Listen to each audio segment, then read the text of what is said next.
Liquor scam లో arrest అయి పీకల్లోతు కష్టాల్లో కూరుకున్న బీఆర్ఎస్ ఎమ్మెల్సీ కవిత ఇక బయటకు వచ్చే మార్గం లేదా? కనీసం బెయిల్ వచ్చే పరిస్థితి లేదా?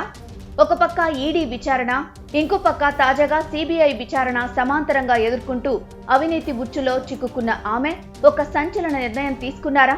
ఈ కేసులో తనకు బెయిల్ ఇచ్చే మార్గాలు రోజు రోజుకు సన్నగిల్లుతూ ఉండడంతో ఈ నిర్ణయం తప్ప మరో ప్రత్యామ్నాయం లేదని ఆమె భావించారా అంటే అవుననే ప్రచారం జరుగుతోంది.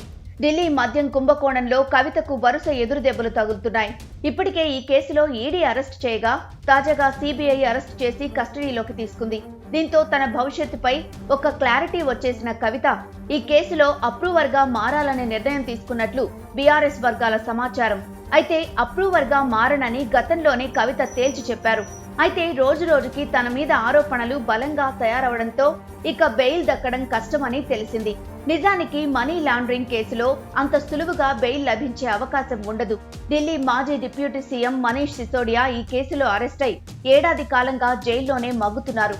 తన భార్య క్యాన్సర్ పేషెంట్ అని, ఈ సమయంలో తాను ఆమె పక్కన ఉండటం అవసరమని కోరినా సిసోడియాకు బెయిల్ నిరాకరించారు. అదే సమయంలో ఈ కేసుకు సంబంధించి అప్రూవర్లుగా మారిన వారంతా బెయిల్ పై బయటకొచ్చారు. దాంతో అన్ని అంశాల్ని పరిగణనలోకి తీసుకున్న కవిత తన న్యాయవాదులతో అప్రూవర్ గా మారేందుకు తన ముందున్న అవకాశాల్ని పరిశీలించాలని కోరినట్లు ప్రచారం జరుగుతోంది.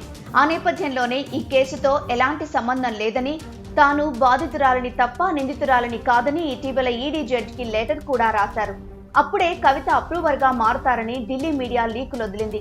చూస్తుంటే ఇప్పుడు అదే నిజం అయ్యేలా ఉంది. అయితే ఈ కేసులో తనకు ఎలాంటి సంబంధం లేదని చెప్తూ వస్తున్న కవిత ఇప్పుడు అప్రూవర్ గా మారితే అది ఆమె రాజకీయ భవిష్యత్తుకు చాలా ఇబ్బందికరం అవుతుంది. కానీ ఇదంతా ఆమె కుటుంబ సభ్యుల, న్యాయ నిపుణుల ప్రోద్బలంతోనే చేస్తున్నట్లు రాజకీయ వర్గాలు చెబుతున్నాయి. ఇంకో వర్షన్ ఏంటంటే బీజేపీ పెద్దలే బెయిల్ ఇప్పిస్తామని కవితని ఈ నిర్ణయానికి ఒప్పించారని, తద్వారా ఢిల్లీ లిక్కర్ స్కామ్ లో మరికొంతమందిని టార్గెట్ చేయొచ్చని వారి భావనగా తెలుస్తోంది. ఇవన్నీ పట్టించుకోకుండా కేవలం తన భవిష్యత్తును దృష్టిలో పెట్టుకునే కవిత ఈ నిర్ణయం తీసుకుని ఉండొచ్చని రాజకీయ విశ్లేషకులు అభిప్రాయపడుతున్నారు.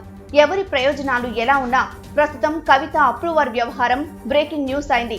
మరి ఆమె నిజంగా అప్రూవర్ గా మారతారా? మారితే బెయిల్ వచ్చేస్తుందా? బీజేపీ నెక్స్ట్ టార్గెట్ ఎవరు అన్నది ఆసక్తికరం.